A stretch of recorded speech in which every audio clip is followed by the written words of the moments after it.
For everybody who some of you may have heard my presentations before, some of you may not. A little bit about myself. I have had a long-term care insurance agency for 37 years now. So I started in the long-term care insurance market a long time ago, right when this type of a product was just becoming introduced.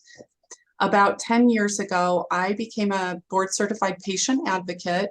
And the reason I did that was because we were learning a lot about our clients filing claims, and I was having some problems with that. And I wanted to be able to help our clients in that regard. When I do webinars for long-term care insurance planning, I just like to educate people to help them understand the concept of long-term care planning, maybe what's available today. But I believe, Vanya, we can ask questions, correct? So that you would be able to let me know what questions people would like to know? Yes. Would you prefer they post in the chat, wait until the end, raise their hand? If they can post them in the chat, I should be able to pay attention. Yeah. Great. Okay. try and do everything. Let me get my little program down here. Let's see. So this looks a little bit better. Okay. That looks good. All right. So here is my information. Can everybody see this okay? Here's my information. And again, if you'd like to contact me, you're welcome to call my office at 858-513-8351. And here's my email address.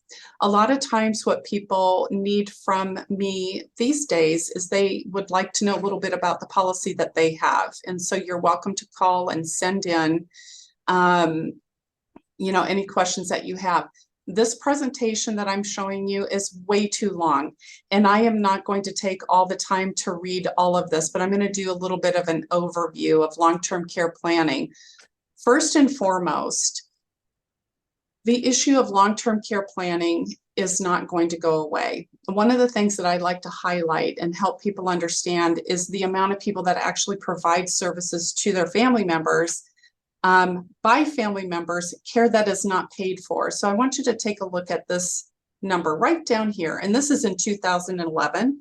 This is a very old number, but it just goes to show you back in that, this was with the Congressional Budget Office number, that in 2011, family and friends, the care that they provided amounted to about $234 billion in care services. 80% of all long-term care truly is provided by family members and friends. And what does that look like? What does long-term care mean? Well, it could be anything from as simple as taking your family member to a doctor's appointment or looking over their medication. But in general, when we talk about long-term care, what we're referring to is somebody as a result of a physical ailment or a cognitive impairment that they need support with their activities of daily living, such as bathing, dressing, getting in and out of the bathroom, transferring, ambulating, and eating. In general, most people can do these things themselves, but what happens is over time, family members will say something like, I'm so concerned about your balance.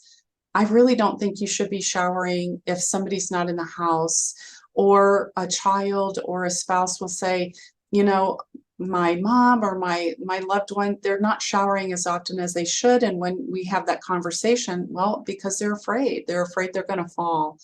A lot of times also because of ambulation issues, people will stop moving and walking, which makes it difficult for them to get out to go get the mail. And then when they do go get something, the mail or shopping, then they have an accident. They have a traumatic injury, and then they definitely need somebody to help them. The other issue is that seems to be a little bit harder to get your arms around is when an individual is going into dementia. Maybe they don't even have a diagnosis yet. Maybe they just have mild cognitive impairment, but they're really not paying attention to their bills.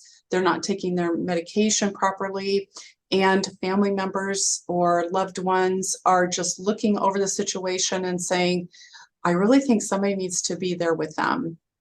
Now, in general, my experience is unless you have a family member or you have had your own experience with somebody who actually needs long-term care, this is kind of hard to get your arms around because people are so fiercely independent. And a lot of times what they will do is they'll isolate and they will keep from their loved ones how much they are struggling because they don't want to be a burden, or they just don't want someone to tell them what they should be doing. The other thing is just simple things like I'll give my family as an example. My parents just moved in with my husband and I in June, and we're building a little ADU on our property like many family members are these days.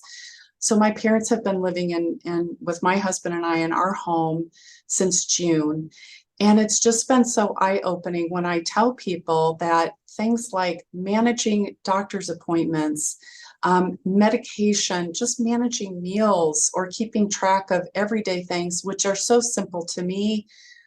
For my parents, I can see how hard those things are. And so that's why sometimes it's important to have supportive services in the home. Okay, so where can some of these services be provided? Most of our claims that we help people with are in the home. 70% of all claims will be filed in the home.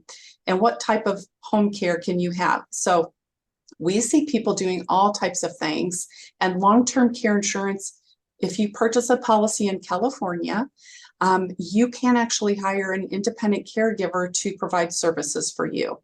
You can also go through a home care agency like a Visiting Angels or Comfort Keepers or something like that. And I'm going to get to the cost of care, but right now, on average, you will spend between $35 to $45 an hour just to have an aide come in and help you. So that can get very expensive. The majority of our clients that are on claim in their home are having someone come and support them for 3 to 4 days a week. That's not a whole lot, but for many family members, that's just enough to give the primary caregiver a little bit of a respite. Some other places where care can be provided are adult daycare facilities. One wonderful adult daycare here in San Diego is an organization called the George G. Glenner Alzheimer's Family Care Center, and they're terrific. Adult day generally can provide services for a little bit of a less price point, where the individual can be in the community at the adult day all day while a family member is either working or just getting respite, and it's pretty affordable. Continuing care retirement communities are places like La Costa Glen, the V in La Jolla, Casa de la Mañana, I believe that's what it's called. It's in Rancho Bernardo. But people pay an upfront fee, and then in the event that they need services, that fee covers those charges. Residential care facilities also are called memory care facilities or board and care facilities.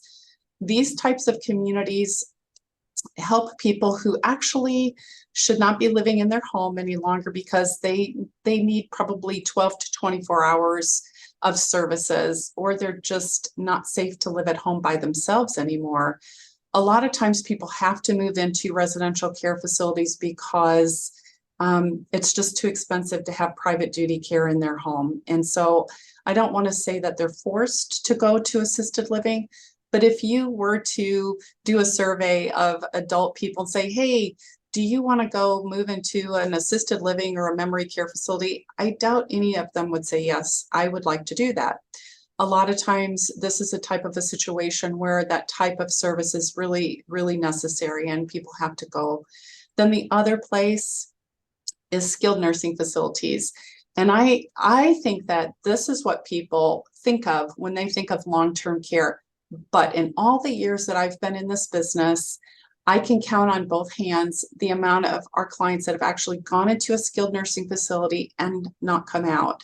Skilled nursing facilities right now really are more places where you're going to get rehabilitative services, and you're going to be in and you're going to be out back home or to an assisted living. So anyway, again, like I said before, most people want to stay home. Right now, Medicare, and I'm going to go over this in a little bit, but just to understand. So a lot of times there's a lot of confusion about when people say, oh, well, I have Medicare and I have this great health insurance and they will pay for home care. And what I always explain to people is home health. You see this word health right here. Home health care is covered by Medicare or your secondary or your Medicare Advantage plan, such as United Healthcare or Kaiser or something like that, or Humana. It's limited. Hospice also is another home health provider.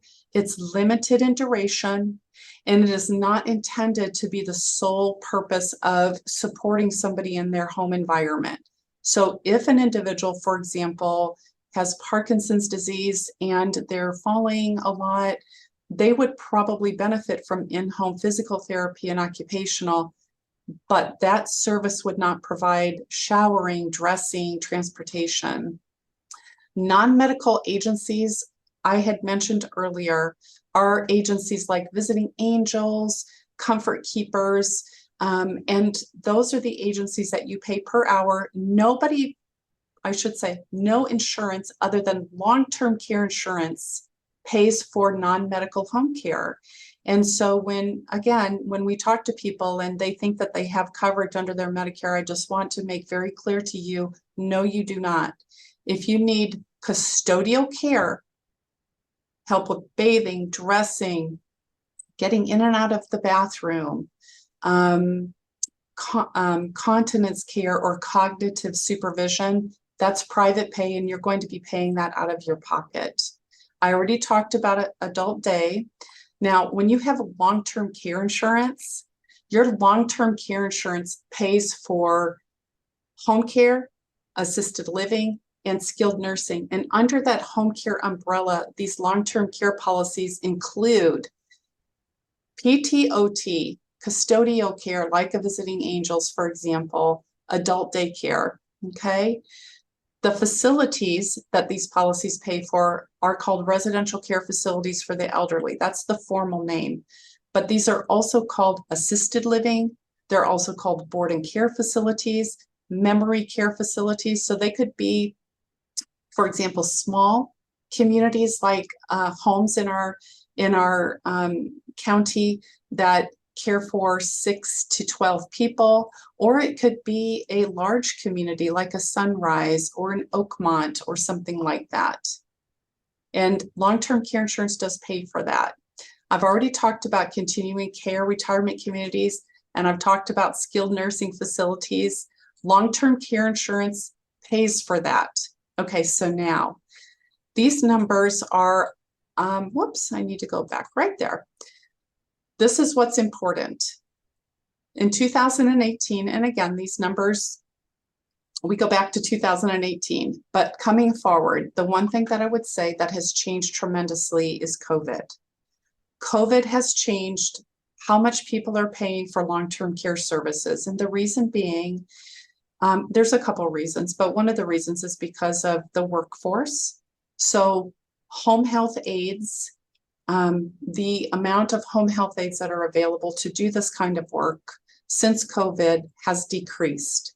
And so they're paying more, you're paying more to have a home health aide, which prior to COVID, we still worked with agencies that were charging $25 to $30 an hour for an aide. We can't find that anywhere now. The going starting rate usually is about $32 to $35 an hour. This is the average. So when people ask me, well, how much does long-term care cost? For a homemaker, I want you to see this is the average. It's a little bit more than that right now. About $60,000 a year is average to have a home health aide in your home. And that usually encompasses between 4 to 6 hours of care a day. Okay, so this isn't even 24/7 in your home. When a person says to me, I want to stay in my home, I am not ever going to go to an assisted living facility, I'm going to stay in my home. And I always say to them, okay, if you were to have a cognitive impairment and you were living by yourself, Do you understand how much 24/7 by an agency is? Right now, it's between $600 to $800 a day. $600 to $800 a day. Long-term care insurance that people buy today, or even policies that you all may have, is not going to pay that. That's so tremendously expensive, which is why then at that point, some people have to go to assisted living facilities. And you can see here, assisted living facilities, the fee, again, is similar on average per month to a home care fee of about 6 to 8 hours. Now, assisted living, again, this is a little bit low, but this is an average.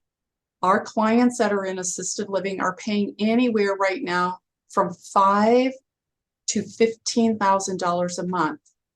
The higher end would be for people that have dementia and they need a little bit more. They're at a higher level of care. On average, our clients are spending about $7,000 a month that their policies are paying for to stay in assisted living. And then we talked about the nursing care. As you can see, a nursing home fee is out of sight price-wise. And again, the likelihood of you actually needing that level of care is not great unless you needed a feeding tube or something like that. I'm not going to go into this little slide because basically what it talks about is that nobody pays for this except normal, families, middle class, upper middle class. They're paying for this out of their pocket, and they're paying for it out of their pocket until they run out of money. And then once they are out of money, this little thing right here, Medicaid, it will kick in. Medicaid it's called Medi-Cal in California, and I'll explain a little bit about that. But again, keep in mind that private pay, long-term care insurance pays for care in the home that no other health insurance will pay. Long-term care insurance pays for care in an assisted living facility or a memory care facility that no other insurance will pay. Now, I've already talked a little bit about what Medicare and health insurance pays for, and I'm just going to mention again really briefly. If you go into a skilled nursing facility these days, typically the reason why people go into skilled nursing facilities is because they've had an accident, a fracture, or they have an acute condition that they're being treated for, and they're going to be in and they're going to be out. Medicare will pay for that as long as you have come from a hospital stay of at least 3 days. And on average, Medicare pays about 22.5 days for everybody. I'm mentioning that for this reason. Sometimes I will speak with families who are primary caregivers for a loved one that has dementia, for example, and they know they're kind of at the end of their rope, so to speak, and how much more they can do because their loved one needs 24/7. And they say, well, we're going to apply for Medi-Cal and we're going to put our loved one in a skilled nursing facility. And what they don't understand is in order to do that, to go from your home into a skilled nursing facility and have Medicare pay for it, it won't happen. It will not work. So families have to wait until the person has an injury, goes to the hospital, and then goes to the skilled nursing facility. It's kind of a strategy, it's kind of a game, and it's a terrible thing to put families through. Now, I'm not going to go over the numbers for Medi-Cal because they change. And I used to go do a little bit of a deeper dive into Medi-Cal planning, but I don't want to do that now because the laws do change quite a bit. And what I would say to you is if you are in a position where you believe that you would qualify or your loved one would qualify for Medi-Cal for long-term care, then you need to seek out a Medi-Cal planning attorney or an estate planning attorney, and we'd be happy to give you a recommendation for that. It's very important that you work with an attorney who knows what the heck they're doing. And so there are people that specialize in this. Understand in general, if you have assets, if you're a husband and a wife and you're married or you are in a domestic partnership and you have assets above, for example, it's around $180,000 to $200,000. If you have assets above that, you are not going to qualify for Medi-Cal. If you are a single person and you have assets above about $2,500, you are not going to qualify for Medi-Cal. And so that is why I say you need to have an attorney who will help you figure that out. Now, the evolution of the long-term care market, as I've been saying over and over again, there's a lot of confusion about long-term care insurance. I'm sure many of you on this call have long-term care insurance, but let me tell you, this market has changed so much. The early iterations are kind of weird policies.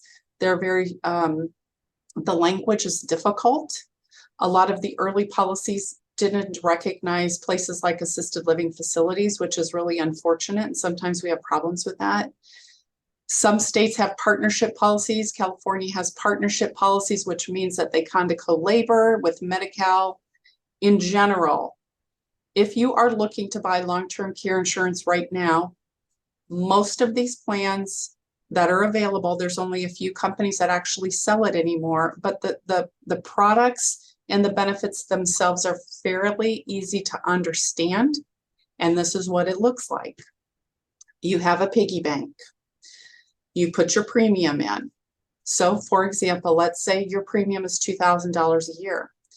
When you buy that long-term care insurance, that piggy bank is already full of money and you pay your premium every year. Well, what's in that piggy bank? It's a policy maximum. A policy maximum, for example, let's say I bought a policy that's going to pay me $5,000 a month for 48 months.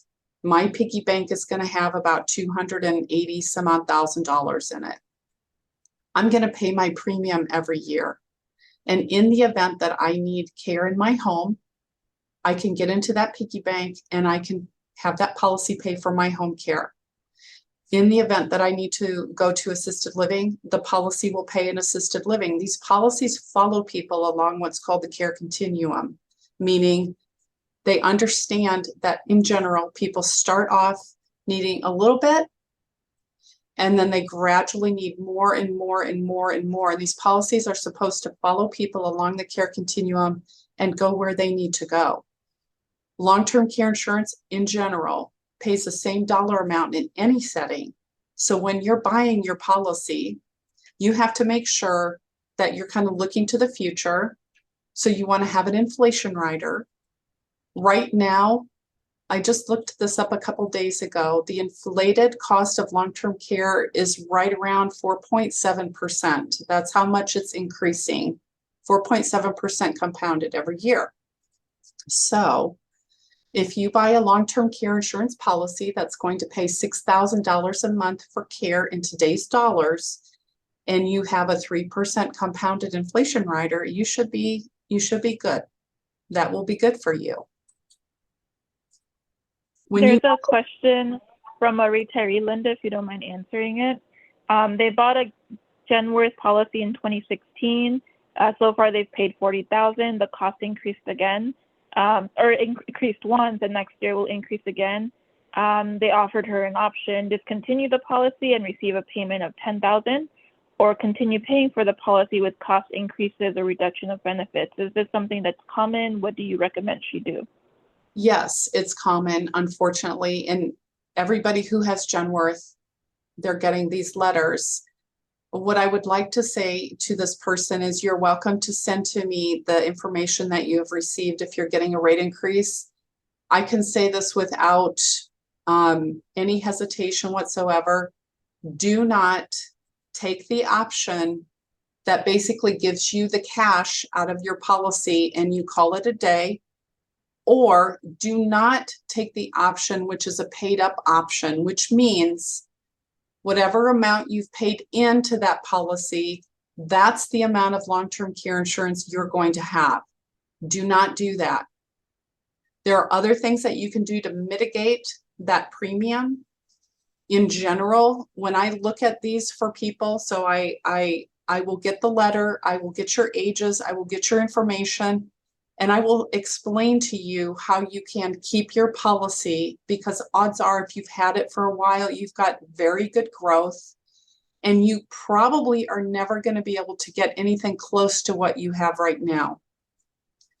I have a long-term care insurance policy, and I got a 95% rate increase a year and a half ago, 2 years ago now. And that's a punch in the gut, right? Because who budgets for that? And I understand that budgeting issue, but I'm telling you that these letters, Genworth in particular, sends out, scares the heck out of people, because they say something like, we are planning on raising your premiums 380% over the next 2 years. And when an insured hears that, they think, I got to get rid of this thing. Understand, that may not happen. Most premiums are going up between 40 to 80%. And so that's why I want people to reach out to me, and I can help walk them through that and hopefully make them feel a little bit better about keeping their policy and helping them know what options they have. And I'm assuming there's a lot of people on this call that have long-term care insurance that are in that situation. For those of you who have CalPERS, you've gone through this with CalPERS over the last 4 to 5 years, and you've seen the ups and downs and the offers and the things that you can do. And all along, I've said to people with CalPERS, and I say the same thing with Genworth, just sit tight. Let's look and see what we can do to make the premium a little bit better, but do not, under any circumstances, take the option whereby you stop paying premiums and you get a little bit of coverage. Do not do that. Okay.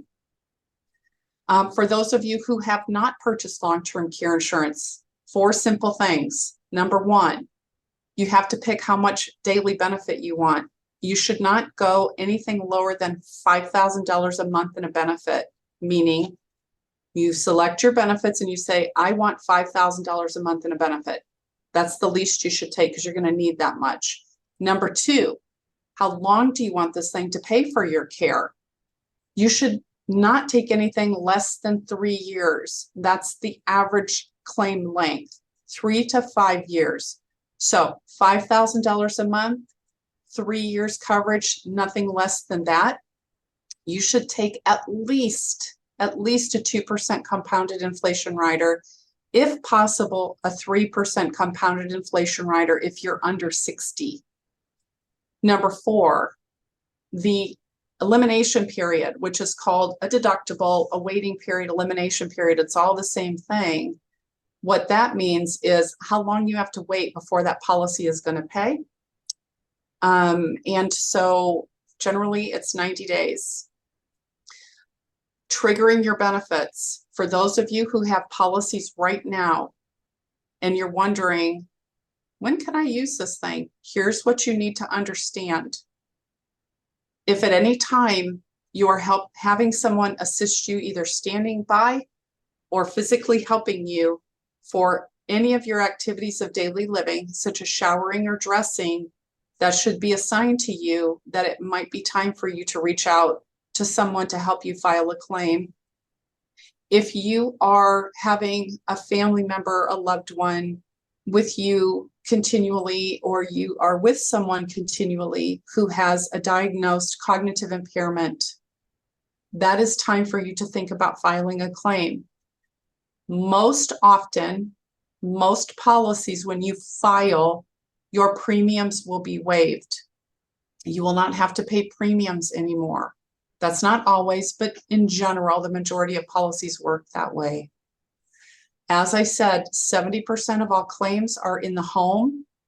You do not want to wait until you have an event, like a serious event, before filing a claim if you need care, and here's why.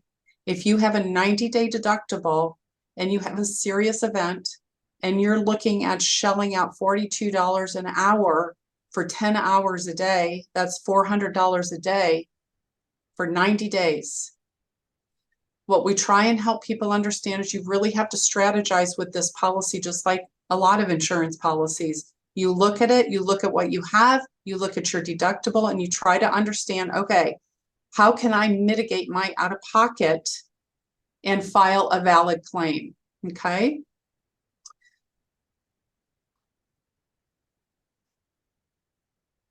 These are sample premiums.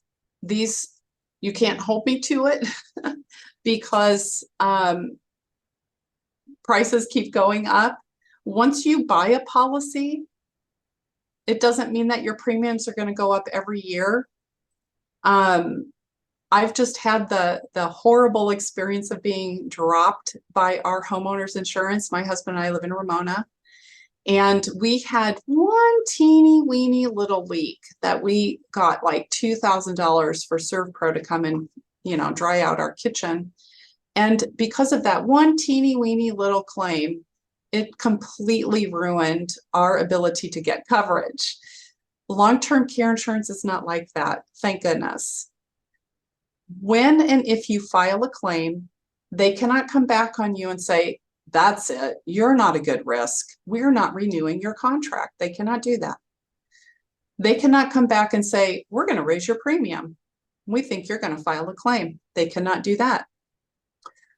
The premiums are guaranteed renewable, which means that you renew them at your option, regardless of your birth date, regardless of your claim event. However, they can raise premiums, as most of you have heard. They can raise premiums. But as you can see right here, these ages 50 all the way to 75. I can tell you that if you are 70 and you have not purchased long-term care insurance, you're probably not going to like the premium, because it's, check this out down here, between $7,000 to $9,000 a year. Does that mean you should not do that? Not necessarily, but it means that you have to really think about weighing what's best, what the risk is, and what your goals are. If you have a family history of a cognitive impairment, then it would be a good idea for you to have a policy, most definitely. Now, long-term care claims. You're going to need somebody to help you if you have long-term care insurance. The process of filing a claim is not one and done. It's ongoing. It's sending in bills. It's a recertification. So just like you have your power of attorney or you have your claims documents, you should have an appointed person who is going to be helping you in the event that you need to file a claim, because it will be difficult for you to do that yourself.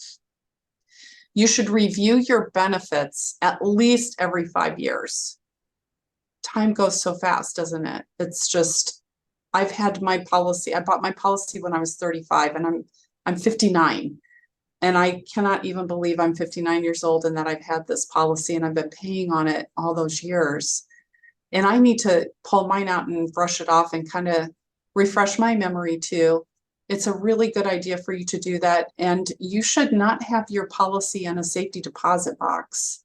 You should have your policy in a file, or you should scan it and have it in a digital file somewhere. And you should also have it, give it to a family member or have it in with your trust documents. As I had said before, you should not wait to file a claim. If you even have any questions about whether you're eligible, we do help people try and figure that out. So just like if you have a question about your premiums on your policy, you can call.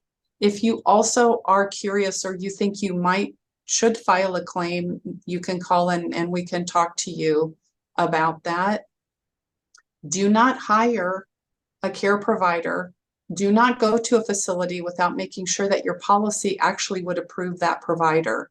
We get cases that have been denied and we have to appeal them, or we have to actually help people find new providers or move to different facilities. And that's just such a hard thing for people to do. So you really have to be strategic and thoughtful when you're filing a claim. Okay, I am going to skip that and stop sharing. Okay, so I am happy to take some questions, and I'm trying to find the little Tanya, do you see if there are any other questions? I don't see any in the chat box. I think I just asked, I think I just answered that one. Yes, feel free to put them in the chat, or at this point, I think they can also unmute themselves since you are done. So if you'd like to unmute yourself to ask a question, a really quick one, are you able to share the slide deck with us, or do you prefer to just go to the video to see that instead? Yes, just please go to the video. Okay, and then the question from Stephen, where do we send questions about premium changes? I am going to type my email into the chat. You can send me an email address, or you can send me an email, NKE. And if I, let's see, JCL, TCL, there we go. If I have to spend a significant amount of time, which is more than a half an hour, or you want a call and you want to talk it through, I charge $150 for that. So I just want to share that up front. I'm more than happy to send a quick email and answer a quick question. But if you have a really significant issue that you want to discuss with me about your benefits, I need to spend more time talking to you, because I don't want to just give you a pat answer. I want to make sure that you do the right thing. Linda, what age would you suggest? I'm very relatively young. Do you think long-term care, just get it as young as you can, or wait until you're a little bit older in age? What would your suggestion be? I think that 50, age 50 is a great kind of marker to start looking at long-term care insurance. I think under 50, I believe certainly you can. It's hard to justify that because at that time in life, people are still raising their children and there's a lot of expenses. So unless you have discretionary income to put towards long-term care insurance, I would wait until you're 50 and you're in that season of life where you're going into different planning strategies. Thank you. Any other questions from the audience? Hello. And we do have, oh, there we go. Yes. Hi, this is Eileen. Hi, Linda, I'm sorry I had to join you late because I was out on an appointment. Have you already spoken about CalPERS and the change in administration? I have not. I have done specific programs on CalPERS in the past, particularly when they were going through the settlement and people were trying to understand what to select. That has died down somewhat and people have made their decision. And so I haven't done any other presentations on CalPERS. What specifically are you concerned about? Do you have CalPERS right now? Yes, we have CalPERS, and when I took it out, we only took assisted living and nursing home. I didn't take home care. But when I looked at their new administration page, it almost seemed like you could possibly just use your pot of money for home care if you want. I know it's now into a pot, like you were talking about the piggy bank. Do you think we'd be able to use our piggy bank towards home care, although we didn't originally sign up for that? I do not. And the reason I do not is because when you purchase your policy for facility only, your premium is based on facility only. Statistically, you're not going to be using it as soon as another person who has home care, and therefore you would have paid more premium. Those contracts are set on your schedule page with CalPERS. If your schedule page shows that you have facility only, you will not get your benefits to pay in your home. Thank you very much. Yes, and I'm curious about that because I'm wondering if that's a miscommunication. I'd be curious if you can send me that little blurb on that site where you saw that. I would love to see that because I I know a lot of people who have CalPERS that have facility only policies and they want to use it in their home. And it's frustrating to them when they find out that they cannot. I will see if I can resurrect it. There was a while ago that I looked at it, but I will look again. Thank you very much, Linda. Appreciate your help. You're welcome.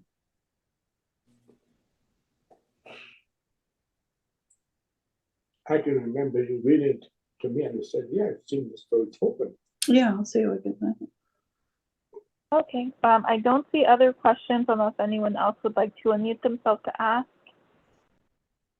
Otherwise, we did copy Linda's email in the chat, and the recording will be available to all of you. So thank you so much, Linda, for joining us. This was really insightful and really important information. We do appreciate you joining us.